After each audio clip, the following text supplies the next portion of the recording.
Bonjour à tous, je fais ici une petite vidéo de cours sur le champ magnétique induit dans un condensateur plan idéal. Donc on repart finalement d'un condensateur idéal plan, ici, comme on avait pu le voir dans le cours d'électrostatique. Donc le fait que le condensateur soit idéal, je vous rappelle que ça nécessite que l'épaisseur entre les deux plaques soit très petite devant L et grand L.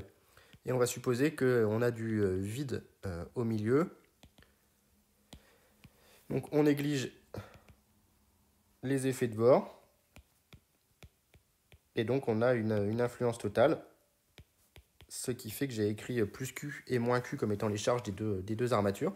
J'ai relié ces deux armatures par une résistance R, par exemple, pour être dans le cas d'un circuit RC tout bête. Et donc on a cette fois-ci une charge la charge dépend du temps aux bornes de notre condensateur.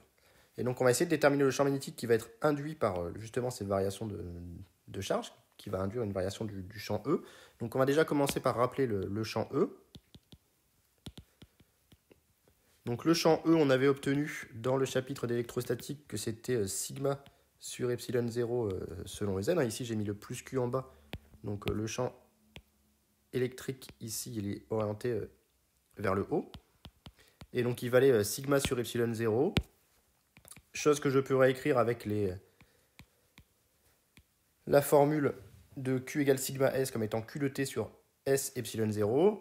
Or, on avait également obtenu que Q était égal à C fois U de T, avec C qui valait S epsilon 0 fois E. Et donc, on en déduit que le champ électrique E est égal à U de T sur E selon EZ. Et donc, on a un champ E variable, et en vertu de l'équation de Maxwell-Ampère, qui nous dit que rotationnel de B est égal à mu0J plus mu0 epsilon 0 dE sur dt. Le condensateur étant constitué de vide au milieu, on a mu0J qui est nul, mais dE sur dt est non nul. Donc finalement, dE sur dt fois epsilon 0 joue le rôle de J et est source d'un champ magnétique. Et donc, comme il joue le rôle de J, on a comme propriété immédiate que les plans de symétrie ou d'antisymétrie de dE sur dt, donc de E, sont des plans d'antisymétrie et respectivement de symétrie de B. D'accord ? Donc si je trouve des plans de symétrie de E, ce seront des plans d'antisymétrie de B. Si je trouve des plans d'antisymétrie de E, ce seront des plans de symétrie de B. Et donc à partir de ça, je vais être capable de déterminer la dépendance de B dans le condensateur. Donc on va tracer une ligne ici verticale et on va prendre un point M quelconque dans l'espace, ici. Et on va travailler en coordonnées cylindriques, ER, Eθ, EZ. Et on va s'apercevoir que MEREZ est un plan de symétrie, comme les plans sont infinis. MEREZ est plan de symétrie de E. Donc, plan d'antisymétrie de B. Et donc, comme c'est un plan d'antisymétrie de B, on en déduit que B est directement porté par Eθ, Bθ de Rθz, selon Eθ. On pouvait s'en douter, étant donné que dE sur dt joue le même rôle que J, et que quand on a un courant J, le champ B a tendance à s'enrouler autour de J, ici le champ B va avoir tendance à s'enrouler autour du champ E, comme on va le voir dans la suite. Donc de plus, E est invariant par rotation d'angle θ. Donc, eh bien, B l'est également. Et donc, B va être un Bθ de Rz selon Eθ. Donc, une fois qu'on a ça, on va appliquer l'équation de Maxwell-Ampère, qui nous dit que rotationnel de B est égal à mu0 epsilon 0 dE sur dt, c'est-à-dire mu0 epsilon 0 fois 1 sur E du sur dt selon Ez. J'ai simplement dérivé le champ électrique E. Et maintenant, j'applique ma petite formule de rotationnel à mon champ B que j'ai simplifié par symétrie et invariance. Donc, avec le rotationnel de B, ici, moi j'ai un B qui est un Bθ. Donc, je vais regarder que les termes où il y a du Bθ dedans. Et donc, j'obtiens que c'est moins d Bθ sur dz ER plus 1 sur R d sur dr de R Bθ selon Z. Bon, bah, ça me donne deux équations.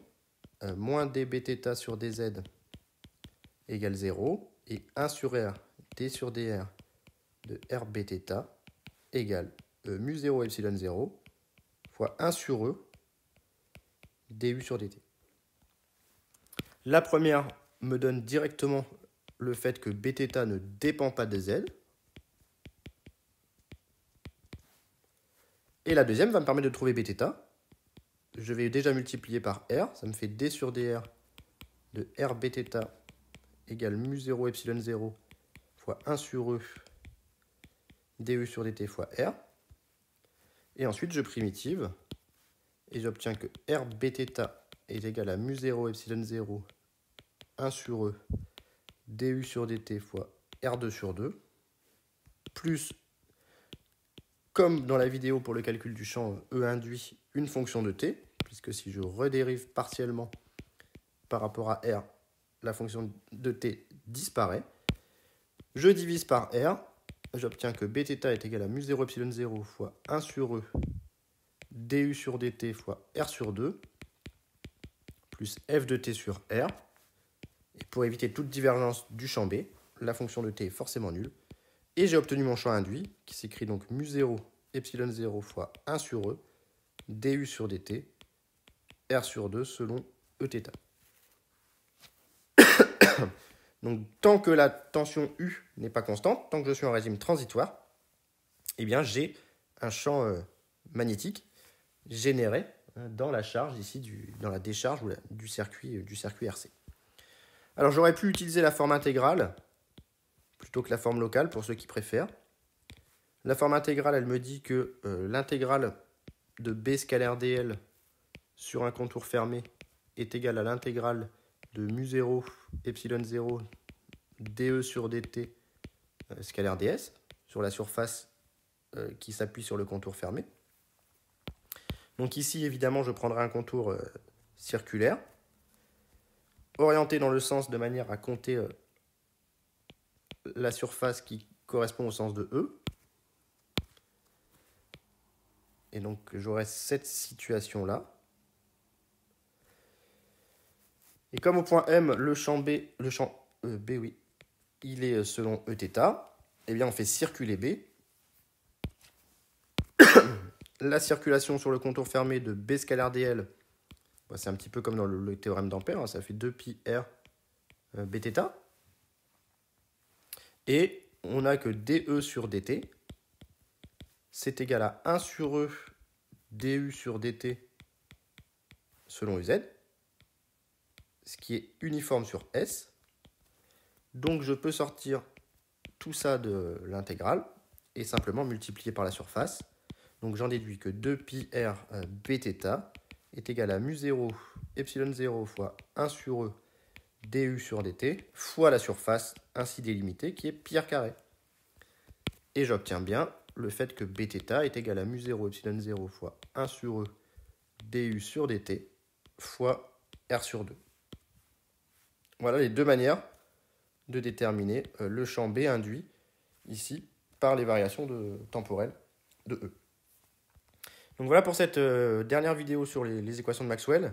On avait calculé un champ E induit par un champ B variable dans la vidéo précédente. Là, on calcule un champ B induit par un champ E variable dans cette vidéo. Donc voilà, j'espère que la vidéo vous a plu. La seule chose que je n'ai pas bien précisé, c'est ici qu'on admet que E s'écrit sous cette forme, même si Q dépend du temps. C'est la RQS finalement que l'on fait ici. Donc voilà pour cette vidéo, n'hésitez surtout pas à poser des questions si vous en avez, c'est pas un chapitre facile, il y a des choses qui sont un petit peu techniques. Donc si vous avez des questions, il faut vraiment les mettre en commentaire et moi je me fais un plaisir d'y répondre. Bonne journée!